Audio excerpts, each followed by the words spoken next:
તો આ તરફ સુરતમાં પણ આવી જ હાલત છે। ખાડીપુરની પરેશાનીમાંથી હજી સુરત બહાર નથી આવી। ત્યાં ખાડાઓએ સુરતીઓની મુશ્કેલી વધારી મૂકી છે। વાહન ચાલકો ખાડાઓથી ત્રાહિમામ પોકારી ગયા છે। ત્યારે જુઓ ખાડાઓથી કેવી રીતે સુરતીઓ થઈ રહ્યા છે પરેશાન।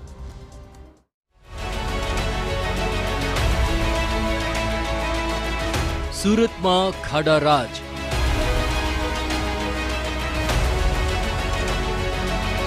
ખાડીપુર બાદ ખાડાઓથી પરેશાની।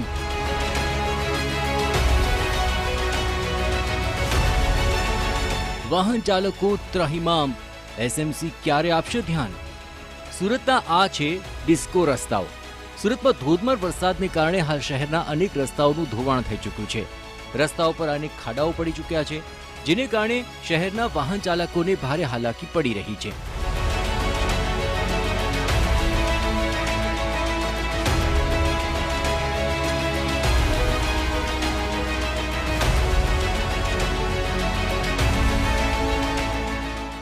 सोशल मीडिया अंदर अवारनवार जोता हशो अलग अलग तस्वीरों कि आ रोड रस्ता नहीं पण चांद उपरनी जे तस्वीर होय ते रीतना दृश्यों जोवा मळता होय छे।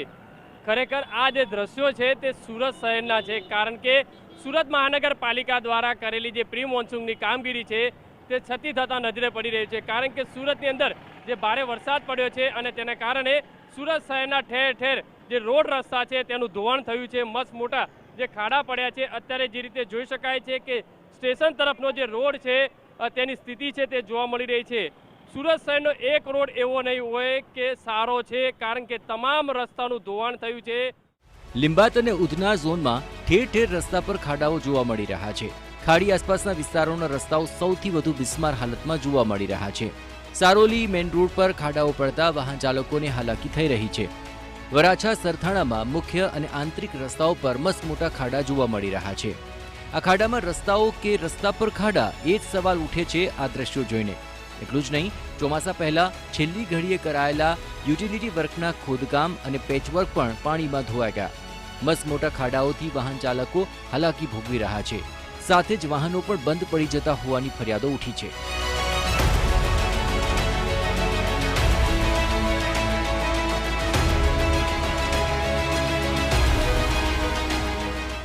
બે દિવસ વરસાદ પડે ને તો રોડ રસ્તામાં ખાડા જેટલા પડી જાય ને કે વાત પૂછવામાં, વાહન ચલાવવામાં તકલીફ એટલી પડે છે। તો જે પ્રમાણે ટેક્સ ને એ પ્રમાણે સરકારે રસ્તાની એવી સુવિધા પ્રોપર કરવી પડે।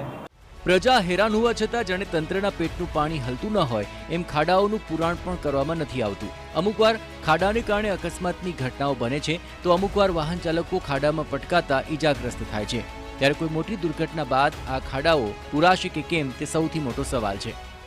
આખા સુરતમાં આ જ પ્રોબ્લેમ છે। ગાડીઓ ચલાવવામાં ને બહુ તકલીફ પડે છે, જેના લીધે એક્સિડન્ટ પણ થાય છે। ખૂબ જ બહુ ખરાબ રોડ, બધા જ રોડ ખરાબ છે। નવા વ્યવસ્થિત રોડ રસ્તા બનાવવામાં આવે। સરકારને અમે લોકો જો ટેક્સ આપીએ છીએ એનો સદુપયોગ કરે।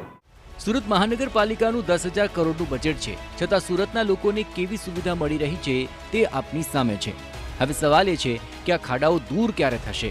સુરતથી બલદેવ સુથાર સાથે બ્યુરો રિપોર્ટ, TV9।